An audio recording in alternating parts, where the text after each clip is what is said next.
West Texas. Just the name invokes images of tumbleweeds, oil derricks, and towering plateaus. It's iconic, it's legendary, but above all, it's big. Big Spring! Singular, spring. There's only one of them, and we're about to trip it. Woo!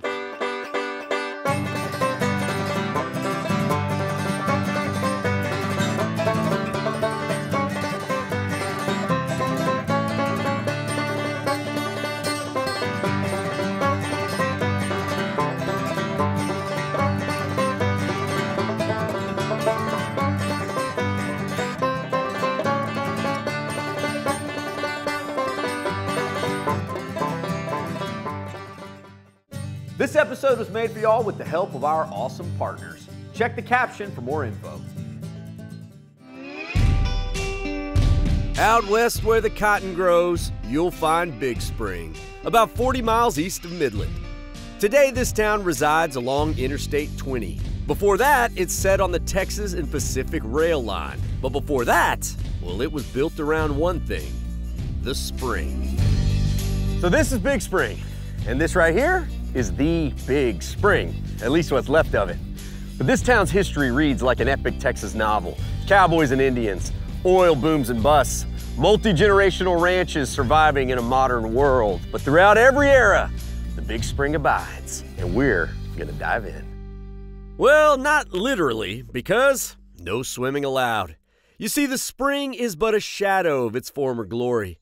Early accounts describe it as having deep, crystal clear water, an oasis in a dry land, offering life to humans and animals alike. We have evidence that humans have used these springs for thousands of years. The first written record we have goes back to the 1500s when one Spaniard named Cabeza de Vaca discovered these springs as he traversed Texas going westward. His record reports that he came to these springs so emaciated, the local tribes saved his life.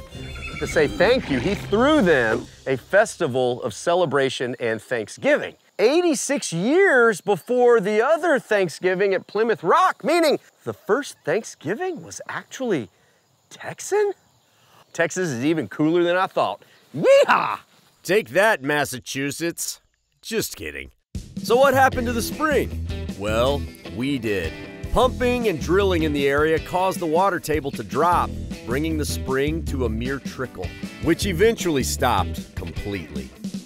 The historic spring sits at the center of Comanche Trail Park, which has some great hiking and incredible panels discussing every era of Big Spring's history. Just like Cabeza de Vaca got hungry heading west, I'm starving too, and can really fill my own cabeza with a big old burrito, served from a tiny shack that caters to Texas-sized appetites.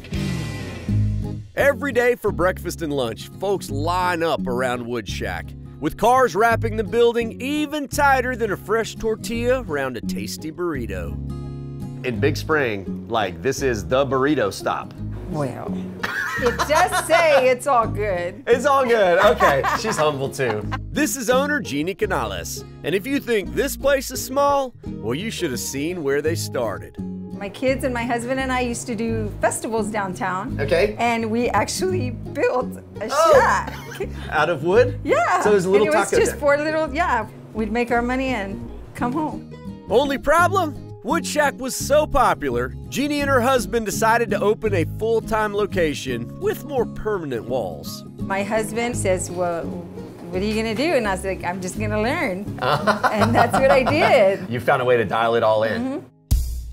Wood Shack turns out bag after bag of hefty burritos. Homemade tortillas stuffed with favorites like carne guisada, chili verde, picadillo, or in the morning hours, eggs, bacon, chorizo, todas las cosas deliciosas. But some may look at it and say, aren't those just tacos? All right, this is a big question of debate. What's the difference between a taco and a burrito? A burrito's rolled, a taco's folded. It has nothing to do with the Yeah, it's ends not folding fit. in? I told you that. Well, I told you that. but if I order bacon, egg, and cheese. I'm gonna give you a burrito. Okay. Even though you come in and say it's a taco, I'll just say I know where you're from. What makes your burrito so special? What do you think? What is it? Because we're loved here. Okay, all right. Yeah. So you think you can taste the love in the food? Yeah, definitely. The menu is packed with classics, but I always love a good secret menu item. I want the Wood Shack experience. No, you know what? We have a Sandra's special. That one's like super good. It has chorizo beans, Spam, cheese, and potatoes. Let me get one of those. Okay. And an asado and rice. Okay. All right, well, I'm hungry. All right, we'll get it done. All right, I'm hungry. Here we go. We got our asado and rice. And notice, it is indeed rolled, not folded. You know, honestly, at the end of the day, I don't care because it's all going in the same spot. Oh, that's great. That homemade tortilla, it's a little blanket of heaven. Here we are, the Sandra special. What I'm most excited about, Spam. Oh man. I gotta say, I love a place like Wood Shack. You don't have to have a massive building, a massive operation, you know? Figure out a way to keep as many people happy as you can, and that's the secret to success. Oh, and you have to have absolutely delicious burritos. That's love. Okay, let's settle this debate. Is what we ate a taco or a burrito? We have this conversation so many times and she proved exactly what I said. I just don't know if I buy her theory. I tend to think tacos are generally shorter. Okay. Another good gauge is the capacity. The carrying load, right? Yeah, exactly, the girthiness. Okay, this right here, what is that? That's a taco. I think Same exact thing and do this. taco, still a taco. That is now a burrito. Get that out of my face. No, it's not. Is an egg roll a burrito? Where have we gone with this conversation? At Chili's it is, right? Oh, yeah. The debate will rage on. But now with the stomach full, I am ready for some history. So let's head to the Heritage Museum of Big Spring. This expansive museum springs with enough knowledge to fill every empty well of your mind. This is director Tammy Schersengost, and no better place to start than the spring. This was the beginning of Big Spring. Looks very similar to how it looks today. It does. The difference was they were Comanches camping out there. Wow. And later, the first Big Spring pioneers. I mean, water would have been the meeting place for the animals, the natives. It would have pulled together every form of life, so it makes sense. Because of thousands of years of consistent use, the land surrounding the spring has been a treasure trove of points and artifacts.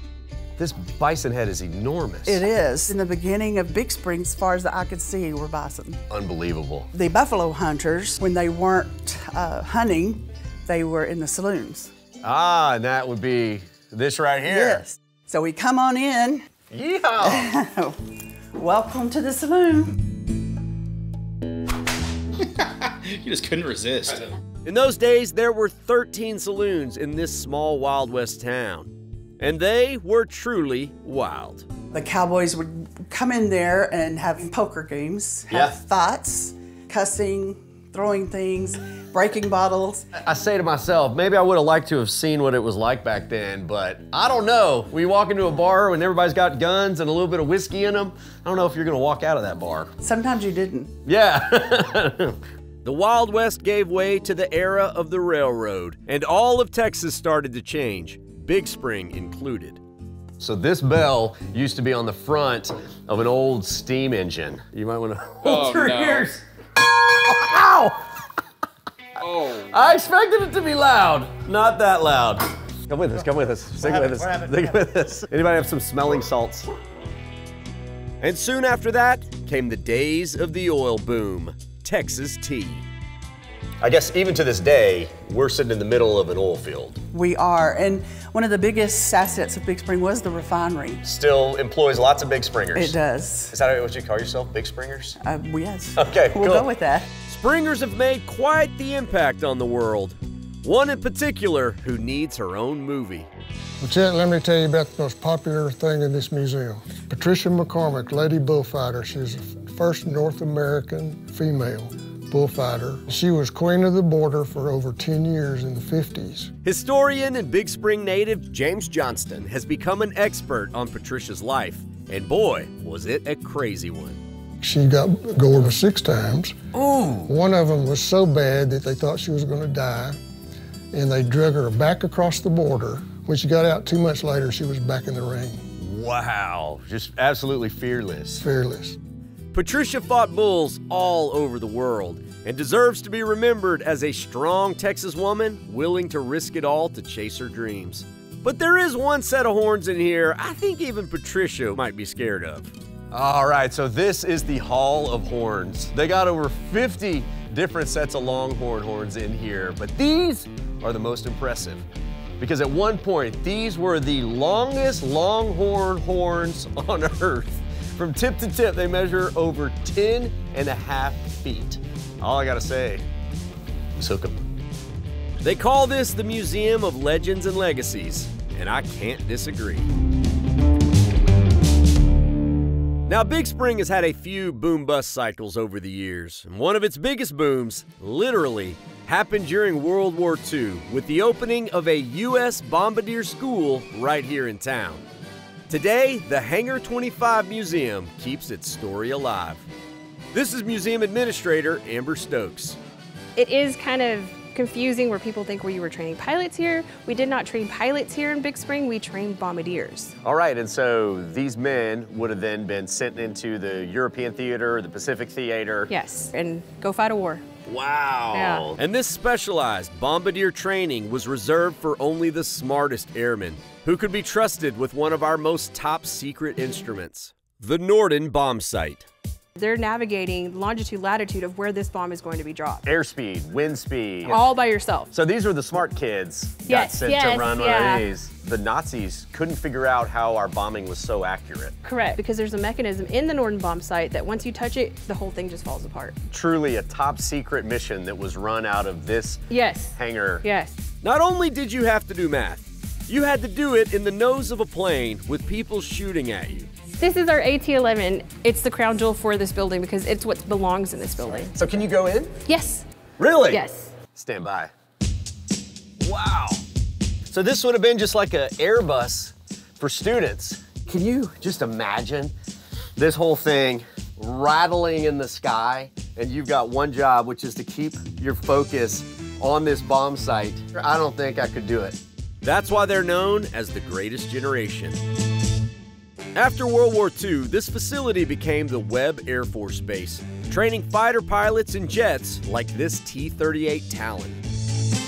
This museum is a dream stop for lovers of aviation and military history. For guys like me, it's also a chance to get up close and personal with planes I've never seen in real life, including a B-52 Stratofortress. So you only got the cockpit because, I mean, would it even fit in the building? It would not fit in this building. The wings would just slice through this building. It's nuts. When you stand next to one of these, you realize how monstrous it is. Yes, it is huge. Let's go, crew. Like I said, up close and personal. So you got your pilot and co-pilot up here, and then there's two more seats facing back. Look how many buttons. Oh my gosh. Too many there's a whole nother panel of buttons.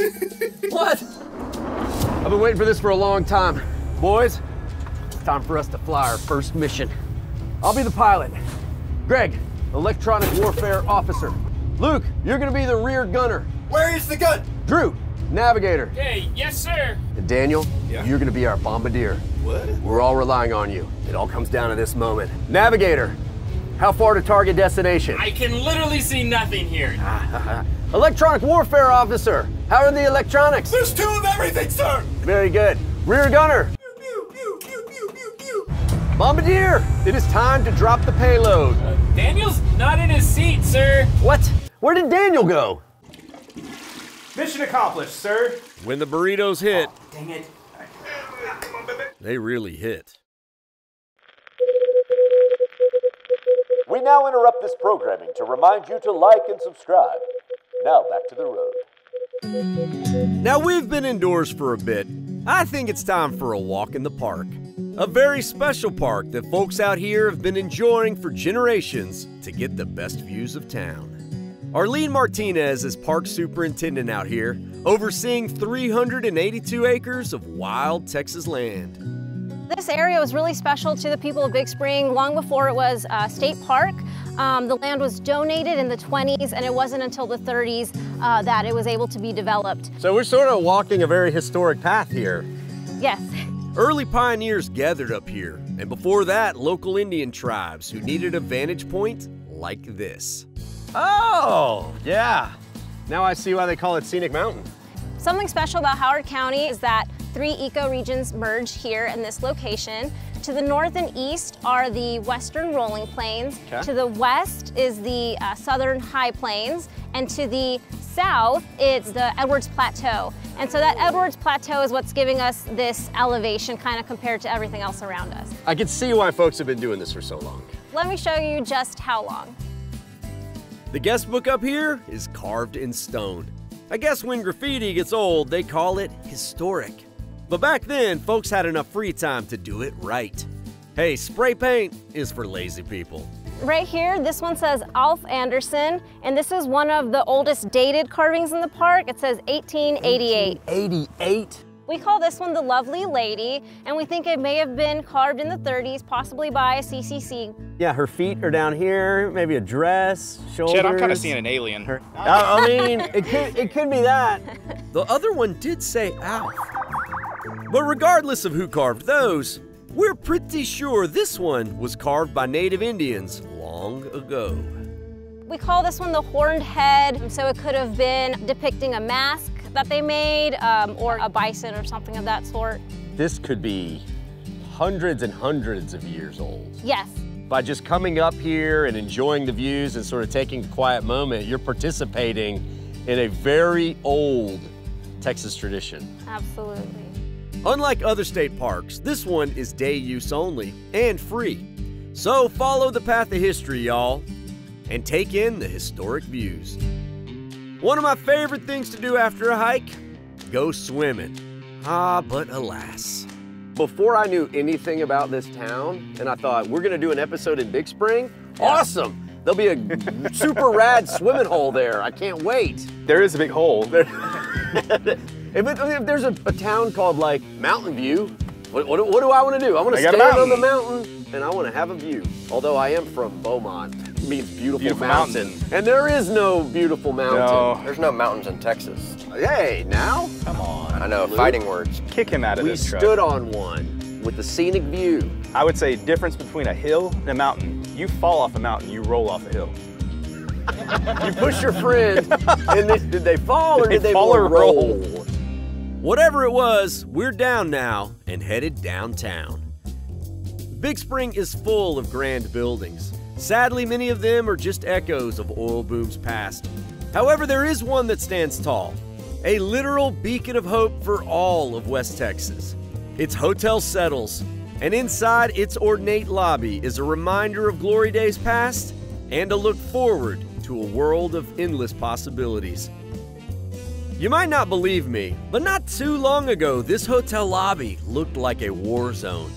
That is until Big Spring native Brent Ryan decided to help it rise from the ashes. Welcome to Hotel Settles. Oh man, it is just so stunning walking into this lobby. Why don't we grab a seat and I'll tell you all about it. I love that idea. Awesome. Cheers. You know, when I was growing up, this was kind of a monument to disaster. It had been opened in 1930. Okay. It was the first oil boom hotel. It had a $500,000 purchase price with about $200,000 of furniture and fixtures, which is an exorbitant sum of money back in those days. It had a good run, hosting dignitaries like President Herbert Hoover and celebrities like Lawrence Welk and even Elvis. The hotel had many, many different owners, but we didn't have too many that invested in it. So it was on a slow decline. And in the 1980s, it was officially closed. However, Brent remembered walking into the lobby with his grandfather as a young boy. And when the city sought his advice about renovating downtown, well, he had a suggestion. Why not do the hotel? Yeah. And they're like, Brent, nobody can do the hotel. That's crazy. The craziest money pit. Well, that's just exactly the wrong thing to say to me. $31 million later, and the comeback was complete. You step in here, you really are seeing a hotel built in the 30s in its glory days. You've done that for us. You are going back in time when you step into the lobby. There's here. no doubt about that. And that's one of the most rewarding things for me personally. It's become a destination. Yeah. This project is now the poster child for historic preservation in the country. Because when a grand ballroom can go from this to this, well, you know they're doing something right. You might ask, okay, how did you pick this fantastic pea green color? Sure. We actually had consultants that came out and scraped away all the layers of the paint. This was the original color when it opened in 1930. Okay. Brent and his team had to painstakingly recreate all the plaster, all the fixtures, and the same work went into many of the rooms. We preserved one floor of the hotel just like it was in 1930. Okay. So much smaller rooms than the rest of the hotel, very historic. If you walked into a nice hotel room nowadays and this is how big it was, you think, wow, they put me in the closet. That's right. But I'll tell you, it was grand in its day. It even had indoor plumbing. But because our tastes are a little bougier these days, Brent blew out walls on other floors, turning the hotel's original 150 rooms into just 65. But Brent saved his best work for the top. Welcome to the penthouse of the Hotel Settles. My wife designed this so that when we're in residence, all of the 3 suites connect together. So you get the whole floor? The whole floor. It is the most impressive and, by the way, most expensive penthouse suite anywhere in all of West Texas. Here we go. We got 2 beds in here. Chase Lounge, I can put one of my kids on that. We have another bedroom here. Are we in Labyrinth? What? There's another living room? I'm not sure we're ever gonna get out of this place. Which way did I turn? Did we turn that way? Oh yeah, of course, another bedroom back here. Brent, y'all outdid yourself with this. You haven't seen the crown jewel yet. Oh. We have the T for 2 tub. You'll see TVs on both sides of the tub. I've been to some hotels, you know, in some of the big fancy cities of Texas. Yep. None of them rival this. But wait, there's more above us. There's a 15th floor. It's the bonus floor. It's a bespoke request. Okay. Are you sure you want to put this on TV? You know this is a TV show. Well, that'd be great because it does command a pretty high rate. Oh, okay. You wouldn't mind it if somebody it'd be great. If your living room needs a living room, this is your floor. But wait, there's more. When I started this project, I had some self-doubts. When I saw this, it was game over. Wow. I didn't even know you could come up here. This is our version of the Empire State Building for Big Spring, Texas. I lived here my whole life. I'd never seen this view. And I was just like, oh my goodness, we have to restore this. Now you have a way to share it with other people. That's right. And of course, now if you're here at dusk, it glows red because of the sign above us. Oh. When we opened and we turned it on, you could hear cars honking all over town because people saw it for the first time in decades, and many of those people saw it for the first time ever. That's a big shining beacon of hope back to the city of Big Spring, right? Hey, thank you so much. Thank you, Chet. So, how about we get something to eat? Perfect. All right. From the first day it opened, Hotel Settles had a restaurant in its lobby to feed its guests and any travelers passing by on the Bankhead Highway. And as with everything here, the team has certainly upped the ante on quality. Fire-grilled steaks, roasted salmon, they make a great chicken fried. But as per usual, I'm going for something a little different. It's a New York strip, crusted with jack cheese, topped with a fried egg and chimichurri. Here we go, my friends. This might be the first time I have ever had an egg on a steak. I've had steak and eggs, but I feel like that's a different thing. Oh, not only is it like a perfectly seasoned, seared steak, but then this egg, it's just like yolky gravy. And the chimichurri adds sort of a nice little pop of herbs. And I guarantee you, this is not the kind of food they were serving in the 1930s in this building. The things they have done to bring this hotel back to life and to elevate the experience are just top notch. They could not have been done better. This is just some darn good eating right here. The word big only scratches the surface of how big things truly are out here. From big burritos to big views, and from big horns to really big planes.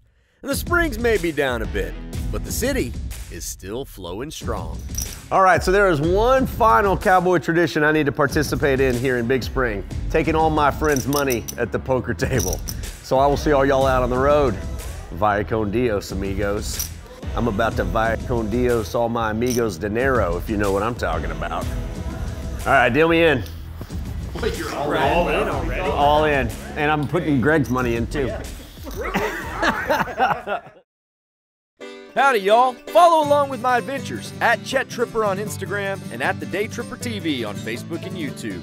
Or head to thedaytripper.com for travel guides, past episodes, and info on our mobile app and Team Daytripper. This episode was made for y'all with the help of our awesome partners. Check the caption for more info. Howdy, y'all. Chet the Daytripper here. Thanks so much for tripping with us. Remember, while you're here, like this video, subscribe to our channel so that we can stay out there on the road and keep on tripping. Did we miss anything in this town? Leave us a comment, let us know. We love finding out about new stops with all of your tips. And if you love Epic Texas Day Trips, remember to check our channel. We got a lot of them on there. Also, don't forget, if you want some sweet Daytripper merch or another cool Texas-made product, come see us in Georgetown at the Daytripper World Headquarters. You can also shop online if you check the link down there in the caption. All right, y'all. Bye con Dios, amigos.